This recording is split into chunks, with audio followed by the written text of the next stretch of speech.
मेरे दोस्तों, इन विषम परिस्थिति में आप सबके बीच आज आकर मैं स्वयं को बहुत ही गौरवान्वित महसूस कर रहा हूं। हमारे प्रधानमंत्री माननीय नरेंद्र मोदी जी के कुशल नेतृत्व और मार्गदर्शन में ऑपरेशन सिंदूर के दौरान आपने जो कुछ भी किया है उस पर पूरे देश को गर्व की अनुभूति हो रही है। मैं अभी भले ही आपका रक्षा मंत्री हूं, लेकिन उससे पहले तो मैं भारत का एक नागरिक हूं। रक्षा मंत्री के साथ साथ मैं आज भारत के नागरिक के रूप में भी आप सबके प्रति आभार व्यक्त करने के लिए यहां मौजूद हूं। पहलगाम हमले के बाद हमारे जम्मू कश्मीर की जनता ने पूरी एकजुटता के साथ और पाकिस्तान और साथ ही साथ आतंकवादियों के प्रति जिस प्रकार से अपने गुस्से का इजहार किया है, मैं जम्मू कश्मीर की जनता का भी अभिनंदन करता हूं। मेरे साथियों, आपकी उस ऊर्जा को महसूस करने आया हूं जिसने दुश्मनों को नष्ट नाबूद कर दिया है। आपने जिस तरीके से सीमा के उस पार पाकिस्तान की चौकियों और बंकरों को आपने ध्वस्त किया, दुश्मन मैं समझता हूं उसे कभी भूल नहीं सकता। आपने देखा होगा कि आमतौर पर लोग जोश में होश खो देते हैं, लेकिन आपने जोश भी रखा, होश भी रखा और सूझबूझ के साथ दुश्मनों के ठिकानों को आपने बर्बाद किया है। आज मैं यहां रक्षा मंत्री के साथ साथ एक मैसेंजर के रूप में भी आप सबके सामने मौजूद हूं। पूरे देश की शुभकामनाएं, उनकी प्रार्थनाएं और उनकी कृतज्ञता को लेकर आप सबके बीच यहां मैं मौजूद हूं।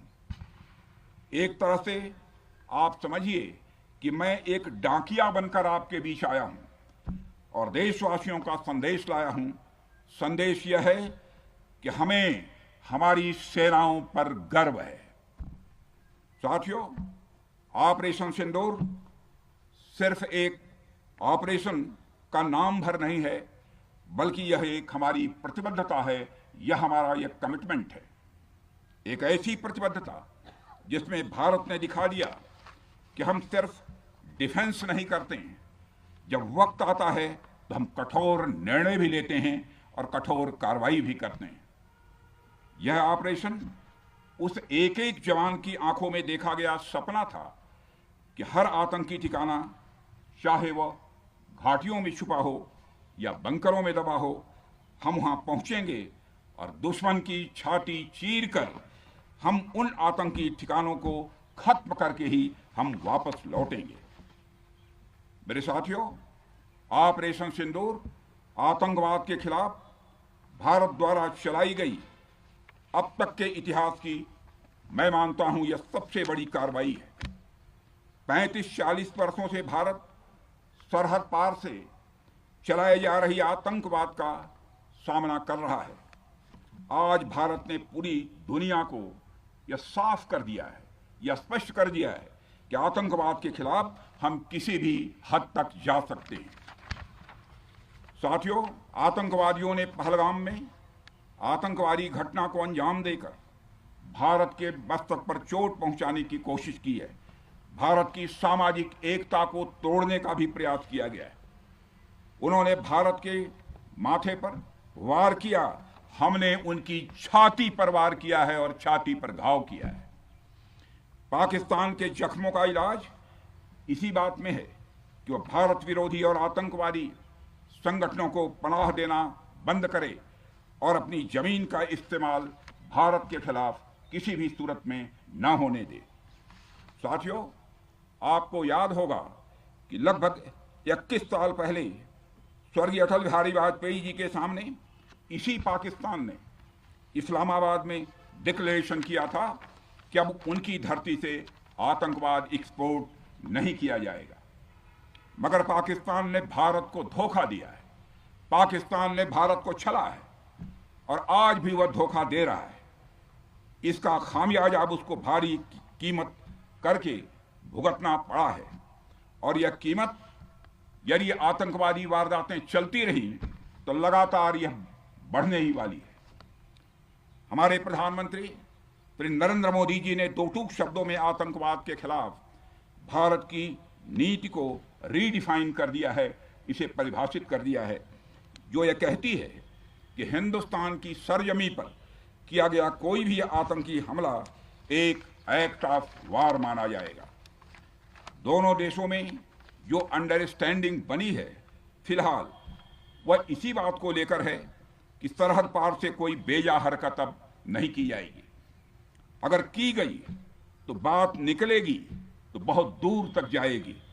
साथ ही हमारे प्रधानमंत्री ने यह भी साफ कर दिया है, आतंक और बातचीत कदापि एक साथ नहीं चलेंगे, और अगर बात होगी तो आतंकवाद पर होगी और पाक ऑक्युपाइड कश्मीर पर ही होगी। साथियों, ऑपरेशन सिंदूर की कामयाबी ने पाकिस्तान में छिपे आतंकी संगठनों और उनके आकाओं को भी यह साफ बता दिया है कि वे कहीं भी अपने आप को महफूज और सुरक्षित न समझें। अब वे हमारे बहादुर भारतीय सेनाओं के निशाने पर हैं। दुनिया जानती है हमारी सेनाओं का निशाना अचूक है, और वो जब वो निशाना लगाते हैं तो गिनती करने का काम वह दुश्मनों पर छोड़ देते हैं। साथियों, आज आतंकवाद के खिलाफ भारत की प्रतिज्ञा कितनी कठोर है इसका पता इसी बात से चलता है कि हमने उनके न्यूक्लियर ब्लैकमेल की भी परवाह नहीं की है। पूरी दुनिया ने देखा है कि कैसे गैर जिम्मेदाराना तरीके से पाकिस्तान द्वारा भारत को अनेक बार एटमी धमकियां दी गई हैं। आज श्रीनगर की धरती से मैं पूरी दुनिया के सामने यह सवाल उठाना चाहता हूं कि क्या ऐसे गैर जिम्मेदार और रोग नेशन के हाथों में परमाणु हथियार सुरक्षित हैं? मैं दुनिया के सामने यह सवाल खड़ा करना चाहता हूं। मैं मानता हूं कि पाकिस्तान के एटमी हथियारों को IAEA international atomic energy agency की निगरानी में लिया जाना चाहिए। मैं ये कहना चाहूंगा और साफ तौर पर कहना चाहूंगा।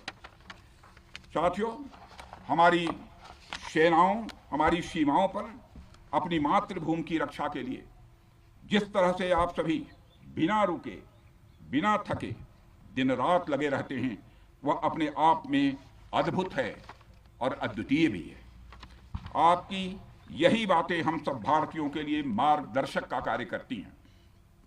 यही कारण है कि मैं हमेशा आपसे मिलने के लिए उत्साहित रहता हूं, ताकि आपके अंदर की ऊर्जा से हम सब भी कुछ प्रेरणा ले सकें।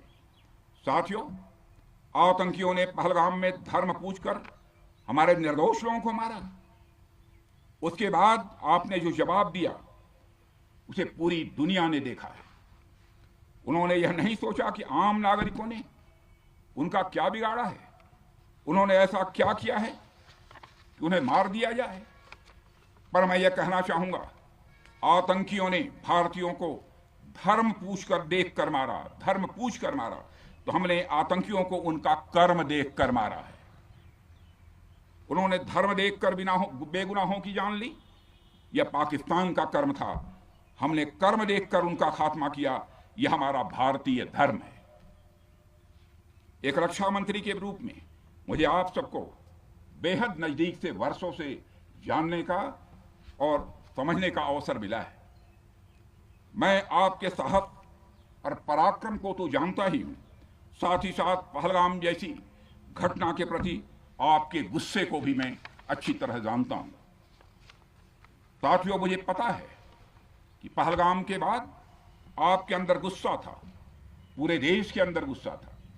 मुझे पता है कैसा महसूस होता है जब धमनियों में बह रहा रक्त बेकाबू होने लगे, और मुझे इस बात की खुशी भी है कि आपने अपने गुस्से को सही दिशा देते हुए बड़ी बहादुरी और सूझबूझ के साथ पहलगाम का बदला लिया है। रही बात पाकिस्तान की, तो उसकी बात ही क्या करूं आपसे। वह देश तो मांगते मांगते अपनी जहालत से एक ऐसी हालात में आ गया है कि उसके बारे में यह भी कहा जा सकता है कि पाकिस्तान जहां भी खड़ा होता है वहीं से मांगने वालों की लाइन प्रारंभ हो जाती है। अभी आपने सुना ही होगा कैसे वह फिर एक बार इंटरनेशनल मॉनेटरी फंड IMF के पास कर्ज मांगने गया। वहीं दूसरी तरफ हमारा देश है कि हम आज उन देशों की श्रेणी में आते हैं जो आईएमएफ को फंड देते हैं ताकि आईएमएफ गरीब देशों को कर्ज दे सके। ऐसी स्थिति में हमारा यह भारत है। रामचरितमानस में स्वामी तुलसीदास जी ने लिखा है, जहां सुमतितः संपत्ति नाना, जहां कुमतितः विपत्ति निदाना। यानी जहां सुमति होती है, अच्छी नीतियां होती हैं, वहां सुख और समृद्धि होती है, और जहां कुमति होती है, बुरी मति होती है, केवल दूसरों के हित की भावना होती है, वहां तरह तरह की विपत्तियां स्वाभाविक रूप से आती ही हैं। पाकिस्तान जिसका जीता जागता यह उदाहरण है। साथियों, भारत के बारे में पूरी दुनिया यह बात जानती है कि हमने हमेशा शांति को प्राथमिकता दी है। हम आमतौर पर युद्ध के समर्थक कभी नहीं रहे, लेकिन स्थितियां जब इतनी विकट हो जाएं, जब देश की संप्रभुता पर आक्रमण होने लगे, तो जवाब देना यह आवश्यक हो जाता है।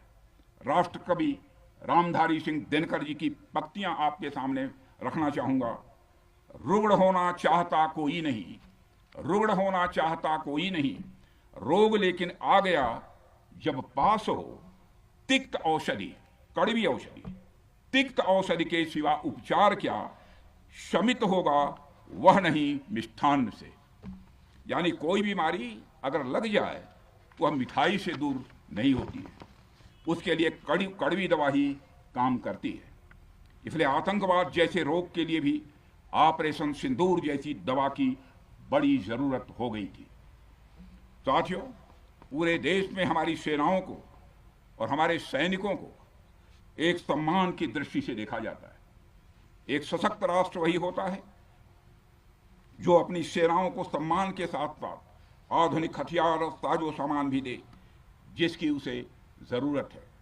मुझे गर्व है कि आज प्रधानमंत्री जी के नेतृत्व में सरकार हमारी सेनाओं के लिए यह सब सारा काम कर रही है। हमने यह सुनिश्चित किया है कि हमारी सेनाएं हर परिस्थिति के लिए तैयार रहें। और मैं यहां पर army chief general Upendra Dwivedi ji को भी बधाई देना चाहता हूं, क्योंकि बार बार मेरी चर्चा होती रही है और बार बार मैं यह पूछता हूं कि जो भी आवश्यकताएं हैं उन आवश्यकताओं को पूरा करने के लिए हम पूरी तरह से तैयार हैं। और इसलिए इसके लिए हम वर्ल्ड क्लास बेहतरीन गुणवत्ता वाले साजो सामान अपनी सेनाओं को देने की कोशिश कर रहे हैं। आज आधुनिक राइफल्स, मिसाइल डिफेंस शील्ड और ड्रोन्स जैसी नई पीढ़ी के कई इक्विपमेंट को तेजी से भारत में ही बनाया जा रहा है। साथियों, इसके अलावा सीमावर्ती इलाकों में हमने जो काम किया है वो आप सब देख रहे होंगे। आज एलएसी और एलओसी पर भी कनेक्टिविटी है, वैसी पहले शायद कभी नहीं थी। हमने हर स्तर पर यह दिखाया है कि हमारी सरकार केवल युद्ध भूमि पर ही नहीं बल्कि व्यक्तिगत रूप से और पारिवारिक रूप के साथ अपने सेना के जवानों के साथ खड़ी है। साथियों, अंत में एक बार फिर आप सभी को आपके शौर्य और पराक्रम के लिए हृदय से हार्दिक बधाई देता हूं। मैं आपको यह आश्वासन देता हूं कि हमारे प्रधानमंत्री जी के नेतृत्व में देश की सरकार और देश की जनता हर कदम पर, हर स्थिति में आपके साथ कंधे से कंधा मिलाकर खड़ी है। मुझे पूरा विश्वास है कि आपके सहयोग से हम इस पूरे क्षेत्र में आतंकवाद का समूल नाश करेंगे, ताकि कल को कोई भारत की संप्रभुता के खिलाफ आंख उठाने की हिमाकत न कर सके। इसी आशा और विश्वास के साथ आप सबके शौर्य और पराक्रम की सराहना करते हुए और आप सभी को अपनी हार्दिक शुभकामनाएं देते हुए अपना निवेदन समाप्त करता हूं। बोलिए जय हिंद, जय हिंद।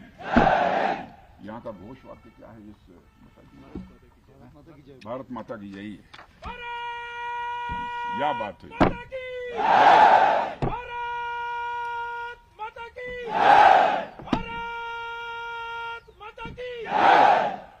और अच्छे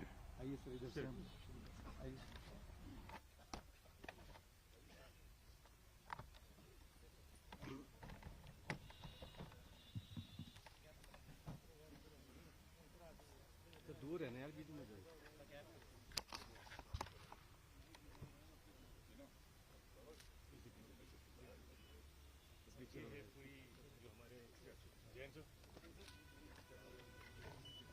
ये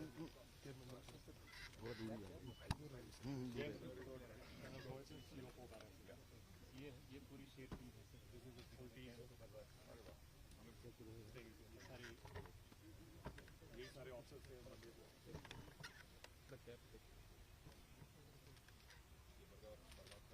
ये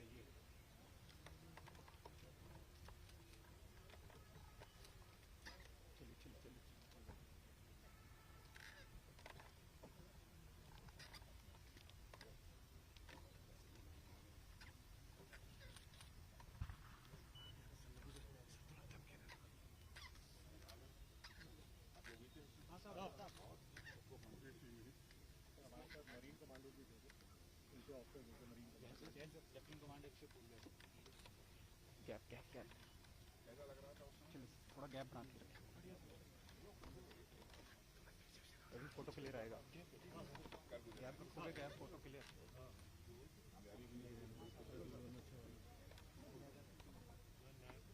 रुकना मत कोई यार।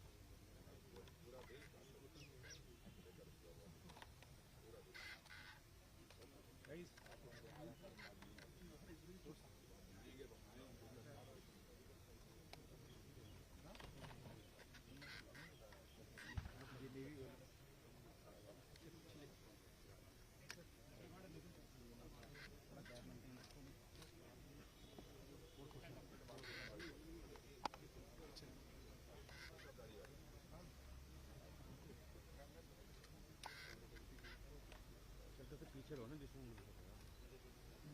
सारे फ्रेम में आ रहे हैं।